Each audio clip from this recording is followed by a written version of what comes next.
आणि आता बातम्या बघूयात सविस्तर आणि सुरुवातीच्या बातम्या आहेत ईद निमित्तानं आणि बघूयात बाजारपेठांमध्ये कशा पद्धतीने उत्साह पाहायला मिळतोय। सुरुवातीला बातम्या ईदची बातमी आहे बगदादमधली, कारण बगदादमध्ये सध्या बाजारपेठा गर्दीनं फुलून गेल्यात। स्थानिक रहिवासी मिठाई आणि कपडे यांची खरेदी करताना दिसतात। इराकमधला सगळ्यात मोठा सण आणि सुट्ट्यांमुळे सगळ्यात मोठ्या उत्साहाचं वातावरण सध्या तिथे पाहायला मिळतंय। ईद अल अधा साजरा करण्यासाठी इथे उत्साहाचं वातावरण आहे। शारजा मार्केटमध्ये इथे ईदच्या तयारी सध्या सुरू आहे आणि मुलांसाठी कपडे खरेदीवर सर्वात जास्त भर दिला जातोय। दुकानदारांमध्ये मात्र यावेळेला फारसा उत्साह दिसत नाही। गेल्यावेळी जे कपडे खरेदी करत होते ते यावेळेला फक्त ते कमी प्रमाणात यावेळी कपडे खरेदी होत असल्याचं निरीक्षण या दुकानदारांनी नोंदवलंय। आयव्हरी कोस्टमध्ये देखील मुस्लिम बांधव सध्या घरोघरी होणाऱ्या मेजवानीच्या तयारीत व्यस्त आहेत। सगळ्यात मोठा हा सण आहे, कारण ईद अल अधा म्हणजेच बकरी ईदचा मोठा उत्साह सगळीकडे पाहायला मिळतोय। अबिजानमध्ये नागरिकांनी बकरी बाजारात उत्तम बकरा खरेदी करण्यासाठी गर्दी केल्याची दृश्य आपण बघतोय, पण यंदा विविध कारणांमुळे बकऱ्यांचे भाव प्रचंड वाढल्याचं इथले ग्राहक सांगतायत आणि त्याचबरोबर भाव जास्त असले तरी खरेदीदार कमी असल्याची प्रतिक्रिया इथल्या विक्रेत्यांनी देखील दिली। आयव्हरी कोस्टमध्ये 42% लोकसंख्या ही मुस्लिम आहे आणि बकरी ईद हा बलिदान दिवस म्हणून इथे साजरा केला जातो।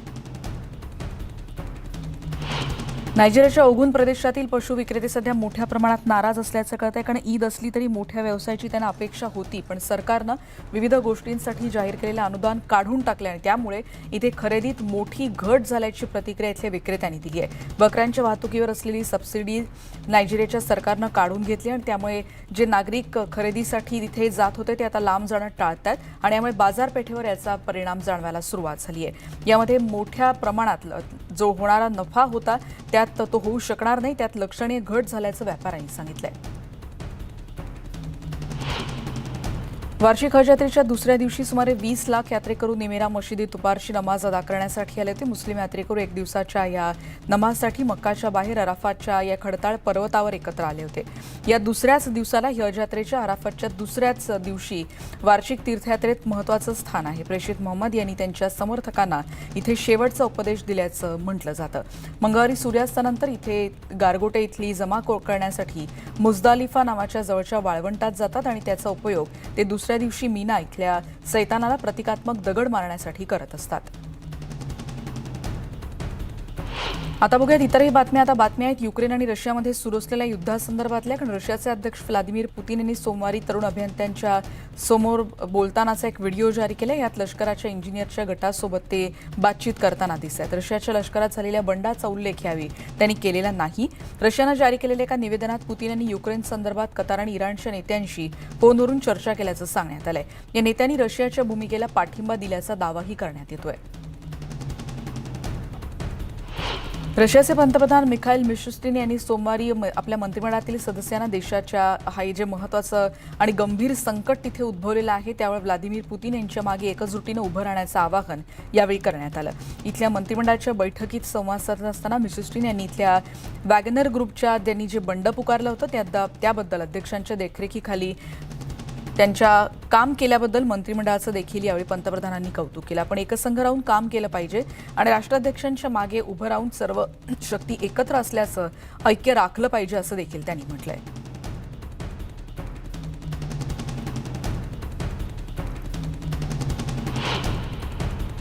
लष्करी मुख्यालयाचा ताबा घेतल्यानंतर वॅगनरच्या सैनिकांनी शहरातून माघार घेतल्याच्या 2 दिवसांनंतर रोस्तॉन डॉनमधल्या नागरिकांचं जीवन हळूहळू पूर्वपदावर आलंय। इथल्या सैनिकांनी मॉस्कोच्या दिशेनं कूच केलं होतं आणि रशियन लष्करी कार्यालय हे थोडक्यात ताब्यातही घेतलेलं होतं आणि त्यामुळे जगभरात खळबळ माजली होती।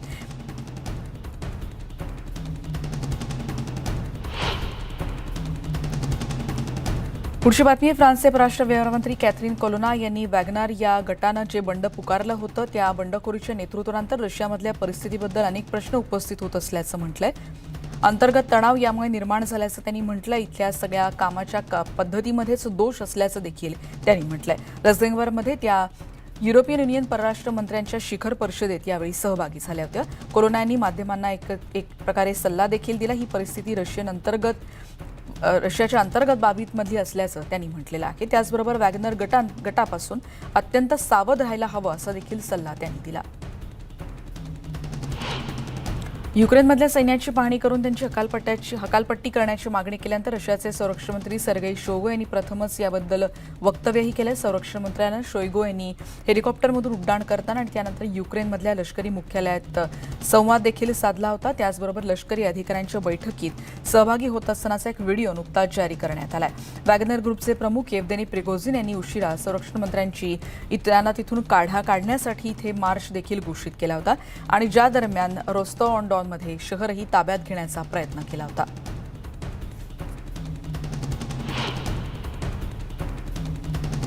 रॉयल युनायटेड सर्व्हिसेस इन्स्टिट्यूटच्या विश्लेषकांच्या म्हणण्यानुसार इथल्या सशस्त्र बंडखोरांनी जे बंड पुकारलं होतं, इथे रशियाचं शहरही त्यांनी ताब्यात घेतलं होतं आणि इथे बिनविरोध त्यांनी मोठ्या प्रमाणात कूचही केलं होतं. पण रशियन संरक्षण मंत्रालयातील शक्तीचं संतुलन बदलण्याचा हा एक प्रयत्न करण्याचा एक डाव होता, अशा पद्धतीचं निरीक्षण त्यांनी नोंदवलंय.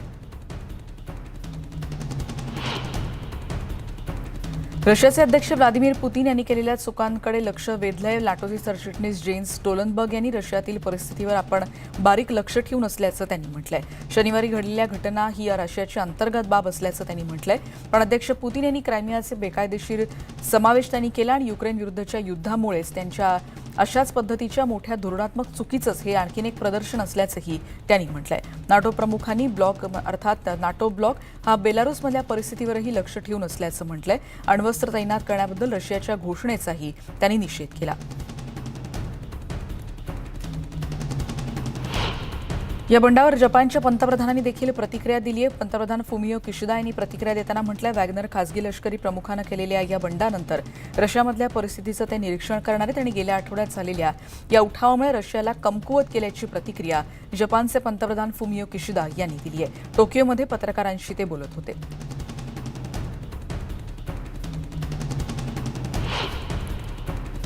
आता बघूया चीनची प्रतिक्रिया. इथल्या वॅगनर ग्रुपनं क्रेमलिन विरुद्ध केलेली बंडखोरी या रशियाचा अंतर्गत प्रश्न असल्याची प्रतिक्रिया चीनच्या परराष्ट्र मंत्रालयानं दिली.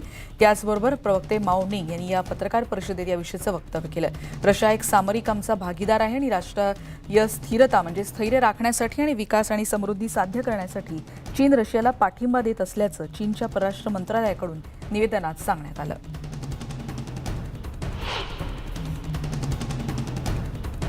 युरोपियन युनियनच्या प्रमुखांनी आठवड्याच्या शेवटी रशियाचे अध्यक्ष व्लादिमीर पुतीन यांच्या विरुद्ध जे उठाव करण्यात आला होता त्याविषयी देखील प्रतिक्रिया दिली. बद्दलची बातमी आहे. न्यूयॉर्क शहरातल्या 100 मजली इमारतीवर स्काय ब्लूम हा एक इमर्सिव्ह फ्लोरल डिस्प्ले पाहण्यासाठी सध्या गर्दी होतीये. न्यूयॉर्कच्या प्रेमामुळेच आपल्याला प्रेरणा मिळत असल्याचं प्रसिद्ध फ्लोरल आर्टिस्ट आयव्ही जॉय यांनी म्हटलंय. हडसन यार्डच्या काठावरच्या स्काय डेकवर ही खऱ्या त्याचबरोबर कृत्रिम फुलांची भव्य रचना साकारण्यात आली आहे. स्काय ब्लूम 4 सप्टेंबरपर्यंत पाहता येणार आहे. आगामी सुपरमॅन लेगसी या सिनेमामध्ये सुपरमॅन आणि लोईस लेनची भूमिका कोण करणार हे डीसी युनिव्हर्सकडून नुकतं जाहीर करण्यात आले. डीसी सुपर हिरोचे चाहते बऱ्याच दिवसापासून या बातमीची वाट बघत होते. अमेरिकन चित्रपट निर्माते जेम्स गन यांनी डीसी युनिव्हर्ससाठीच्या या नवीन चेहऱ्यांचा शोध बराच काळ घेतला आणि त्यानंतर 29 वर्ष अमेरिकन अभिनेता डेव्हिड कोर्नस्वेट आगामी चित्रपटांमध्ये भूमिका साकारताना दिसणार आहे. व्हील ऑफ फॉर्च्यून या कार्यक्रमाचं सूत्रसंचालन रायन सिक्रेस्ट करणार आहेत. पॅट सॅजेक हा शो आतापर्यंत करत होते आणि 41व्या सीझन नंतर ते हा शो सोडणार आहेत आणि तशी घोषणाही त्यांनी नुकतीच केली होती. सिक्रेस्ट सध्या अमेरिकन आयडॉलचं सूत्रसंचालन करतात आणि 2024 मध्ये 42व्या सीझनमध्ये या शोची धुरा ते सांभाळणार आहेत. ऑस्ट्रियन कलाकार गुस्ताव क्लिम्ट यांच्या कलाकृतीची मंगळवारी 8,53,00,000 पाऊंड या किमतीला विक्री झाली. युरोपमध्ये लिलाव झालेली ती सर्वात महाग कलाकृती ठरली आहे. डेममिट फेचर लेडी विथ अ फॅन असं या कलाकृतीचं नाव आहे. लंडनमधल्या सोथबी हाऊसच्या वतीनं हा लिलाव करण्यात आला. मंगळवारी विक्री झालेली कलाकृती क्लिम्ट यांनी 1918 मध्ये त्यांच्या निधनापूर्वी साकारली होती.